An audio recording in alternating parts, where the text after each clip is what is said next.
सकाळच्या नाश्त्याला 100% नाही बट 200% तर नक्की सांगणार। याचप्रमाणे जर बनवलात ना सकाळच्या नाश्त्याला चायनीज पोहे तर एकदा नाही तर सतत बनवणं गॅरंटीमध्ये। ज्या कोणत्या भाज्या तुम्हाला चायनीज पोहेमध्ये मिक्स करायचे असेल ते मिक्स करून हे जे पोहे आहेत हे घरातलेच पोहे आहेत, म्हणजे घरातले म्हणजे शेतातला भात आहे तो भात एक दिवस फुगवून नंतर त्याचे पोहे तयार करून आणलेले आहेत मशनीतून। हे जे पोहे आहेत हे पोहे छोटे आहेत कोलम भाताचे, आणि जे बाहेरून भेटतात ते पोहे मोठे असतात, जयाचे असतात, जयाचे भाताचे। 1.5 कप मी पोहे घेतले, तुमच्या माणसांच्या क्वांटिटीनुसार घ्या।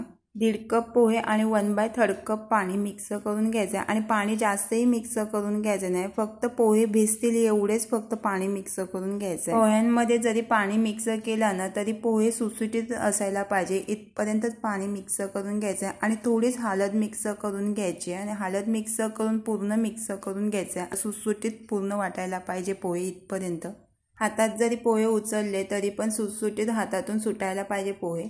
पोहे बोलले ना तर पोह्यांमध्ये कांदा तर येतो, जेवढा बारीक कट करताना 0/0चा कांदा तेवढा बारीक कट करून घ्यायचा आहे कांदा। मी 2 कांद्यांमधनं फक्त 1.5 कांदाच कट करून घेतला। यामध्ये कोणतीही व्हेज मिक्स करू शकता, कोबी, गाजर, फरसबी, फ्लावर नाही तर मक्याचे बीज। मक्का जर मिक्स केला तर बॉईल करून मिक्स करून घ्या। ही जी सुरी आहे ना ही सुरी एवढी शार्प आहे ना तर फटाफट कट होते, पण भीती काय वाटते हात कट होण्याची शक्यता, कारण की माझे 2 का 3 वेळेला हात कट करून झालेले आहेत या सुरीमध्ये। बारीक जर कटिंग करायची असेल ना तर ही सुरी एकदम बेस्ट आहे, खरं सांगते 1 नंबर सुरी आहे, फक्त शार्प मध्ये असल्यामुळे हात कट करण्याची खूप शक्यता येते। टॅमॅटो ही बारीक कट करून घेतलेत, आणि शिमला मिरची ही बारीक कट करून घ्यायची।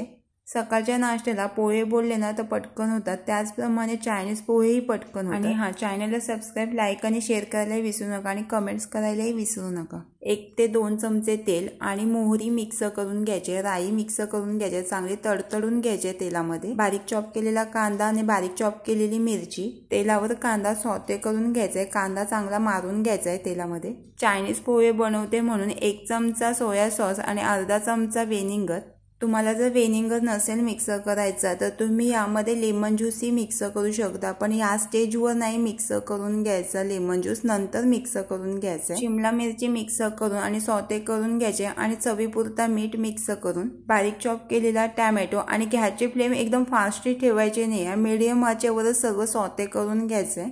आपण ज्या यामध्ये भाज्या मिक्स केलेल्या तर पाणी मिक्स न करता त्याही नॉर्मली शिजायला पाहिजे, इथपर्यंत शिजून घ्यायचे, म्हणजे 50% तरी शिजायला पाहिजे। पोहे जे नॉर्मली भिजवलेले होते ते मिक्स करून घ्यायचे। जसे कांदा पोहे 4 ते 5 मिनिटात होतात तसेच चायनीज पोहेही 4 ते 5 मिनिटात होतात।